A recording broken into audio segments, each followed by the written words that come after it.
सागर काकडे हे आपण इथले आहेत गेल्या 4-5 वर्षात मी पाहतो आता माणसाच्या सोयीचा देव असेल किंवा नेमका हात कोणाचा हे खूप जास्त विकलेले कविता संग्रह आहेत. आणि कविता संग्रह विकत घेणारे लोक आहेत म्हणजे सामाजिक स्तर आहे की जरा हो आहे ना.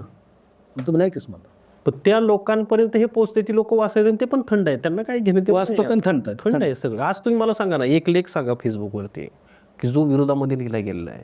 एक मला तुम्ही एखादं स्टेटमेंट विरोधात लिहिलं तर ट्रोल होत आहे ते. पण ट्रोल होते, पण त्याच्या मागे पण पाठिंबा होता ना 10 लोकांचा. सर आज 10 लोकांचा पाठिंबा होता, ती लोक पण नाही त्याच्याबरोबर. आज आहे का? प्रत्येक जण कधी कुठल्या रात्री कुठल्या गटातून कुठल्या तटात जाईल ते काय सांगता येत नाही. हे झालं राजकीय.